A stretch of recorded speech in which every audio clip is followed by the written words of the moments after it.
এই নির্বাচনে কিছু কিছু সিট কিছু কিছু দলের ইলেকশন ইঞ্জিনিয়ারিং এর মাধ্যমে তারা জয়লাভ করার চেষ্টা করবে। দুটি রাজনৈতিক দল, একটি দল বড়, আরেকটি দল তাদের বাচ্চা। এদের নির্বাচনী প্রক্রিয়া এবং প্রচারণা অত্যন্ত দুর্বল। তারপরেও তারা হুঙ্কার ছাড়ে তারা এই ক্ষমতায় যাবে।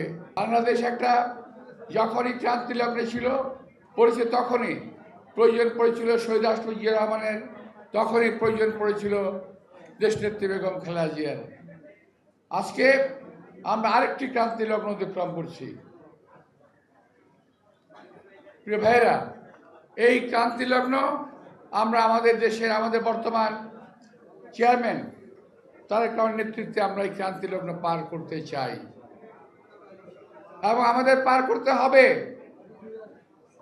আমি আজকে আমার নেতৃবৃন্দ এখানে আছেন, আমি ওনাদের কাছে একটি অভিযোগ বলবো না, আমি আমার একটা আশঙ্কার কথা ব্যক্ত করছি, যেটা আমি শুনেছি এবং আমি বুঝতে পারছি। নতুন রিন গভীর থেকে পরিষ্কার করে কাপড়কে রাখে নতুনের মতো উজ্জ্বল। নতুন রিন অ্যাডভান্সড পাউডার। আমি আশা করি এই ব্যাপারে ওনারা ব্যবস্থা নেবেন। আমি সকলের সামনেই বলছি কথাটা। কিছু কিছু এই নির্বাচনে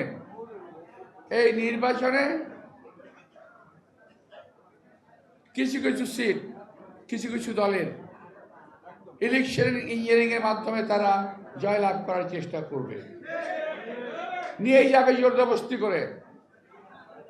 আমি আশঙ্কা করছি এবং আমি শুনেছি, আমি জেনেছি।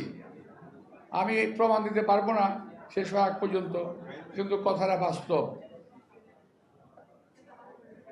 দুটি রাজনৈতিক দল, একটি দল বড়, আরেকটি দল তাদের বাচ্চা। আমি নাম বলতে চাই না।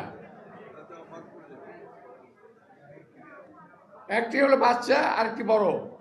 বাচ্চাদের সব সিট পেতে হবে এবং এই ব্যাপারে তারা উচ্চ পর্যায়ে সরকারের উচ্চ পর্যায়ের লোকজনদের সঙ্গে বৈঠক করেছে। তারা কিভাবে ইঞ্জিনিয়ারিং করে এই সিটগুলো জিতে যাবে, যাতে বিএনপি ক্ষমতায় আসতে না পারে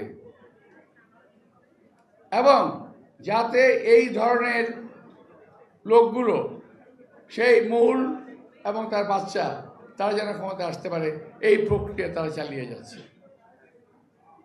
আপনি খেয়াল করে দেখেন এদের নির্বাচনী প্রক্রিয়া এবং প্রচারণা অত্যন্ত দুর্বল, নাই বললেই চলে।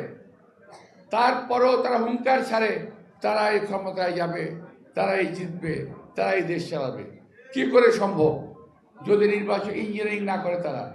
আমি মনে করি আমার দল এবং দেশবাসী এটা বিশেষভাবে নজর দেবেন। আমাদের নেতা এবং কর্মীরা বিশেষভাবে নজর দেবেন কোন রকম ইঞ্জিনিয়ারিং করতে যেন না পারে।